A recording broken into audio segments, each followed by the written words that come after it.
For example Susheela గారికి భారతరత్న ఇచ్చి ఉండొచ్చు ఇలా అంటూ ఉంటారు, ఎవరికైనా కానీ కొంతమందికి అంటూ ఉంటారు.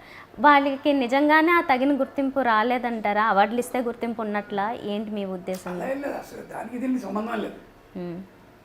అలా ఏముంది ఇప్పుడు, అదేంటంటే అది వస్తే అది ఒక బోనస్ అంతే. బాలుగారికి కూడా, బాలుగారు చనిపోయిన తర్వాత కాబట్టి ఎవరికి ఇవ్వాలి? అందరికన్నా నా దృష్టిలో గొప్పవాళ్ళు ఎవరంటే మన కోసం అని చెప్పి ప్రాణం త్యాగం చేస్తున్నారు అక్కడ, వాళ్ళకి ఇవ్వాలి కదా. మీ అందరం ఎవరైనా సరే మేము మనీ తీసుకుంటున్నాం, మా పని చేస్తున్నాం.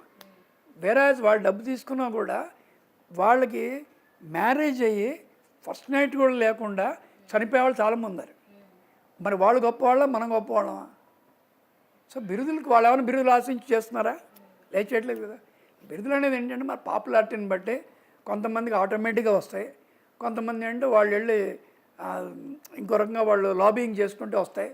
సో అది దానికి దీనికి సంబంధం లేదు. భారతరత్న ఇచ్చినా భారతరత్న ఇవ్వకపోయినా బాలు గారి మీద మనకేం ప్రేమ తగ్గదు పెరగదు. సుశీల్ గారిని అంతే, లతా మంగేష్కర్ గారిని అంతే. అందుకని మాటికి మనం భారతరత్న లతా మంగేష్కర్ అని మాట్లాడతాం. మనం ఎవరు మాట్లాడా, అది ఊనే చెప్పడానికి పనికి వస్తుంది అంతవరకే. ఇంకా ఎక్స్ట్రా మర్యాద, దట్ ఈస్ బోనస్. ఆ బోనస్ గివెన్ బై గవర్నమెంట్. అది రాని వాళ్ళు ఎంతమంది లేరు? అభిమానించండి అంతే, మళ్ళీ వీటి గురించి పోరాటాలు వద్దు, అవసరం లేదంటారు. నాన్ సెన్స్కల్. ఇప్పుడు మోడీ గారు ఓపెన్గా ఇచ్చారు కదా, మీరందరూ పంపించండి, దాంట్లో ఎవరెవరు మేము నిర్ణయం ఇచ్చారన్న.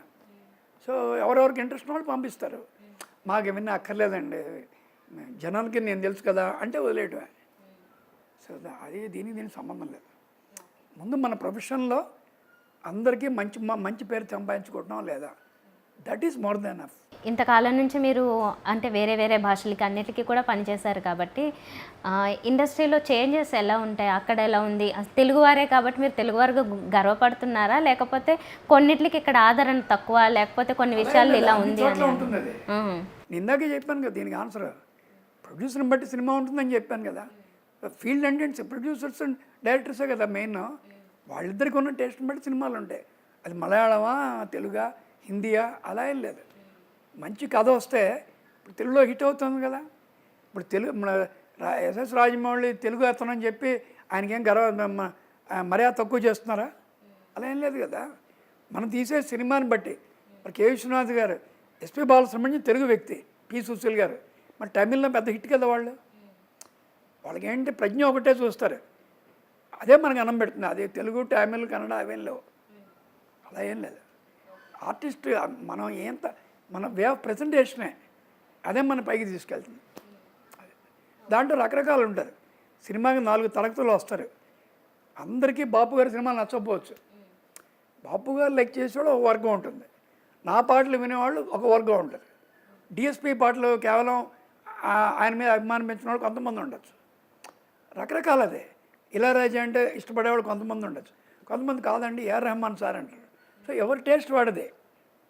సినిమా అనేది అందరూ ఒకళ్ళే అంటే అప్పుడు ఒక డైరెక్టరే ఉండాలి, ఒక ప్రొడ్యూసరే ఉండాలి. ఇంతమంది ఉంటాం కదా.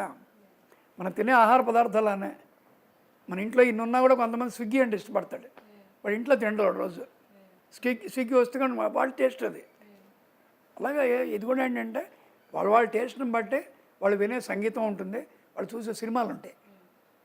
కాకపోతే ఏంటంటే మాస్ అనేది యూత్ అనేవి ఎక్కువ మంది వెళ్తారు కాబట్టి వాళ్ళకి ఉద్దేశం సినిమాలు తీయచ్చు. అప్పుడు ఏంటి తొందరగా మీకు హిట్ అవుతాయి, అంతే కదా. సబ్జెక్ట్ అంటే ఇప్పుడు ఎక్కువ మంది ఎవరు చూస్తారో, పూర్వం అంటే అందరం వెళ్ళేవాళ్ళం సినిమాలకి, ఇప్పుడు అందరూ కలిసి ఎవరు వెళ్తున్నారు? ఇలాంటి ఇంట్రెస్టింగ్ వీడియోస్ కోసం తప్పకుండా మా ఛానల్ని సబ్స్క్రైబ్ చేయండి.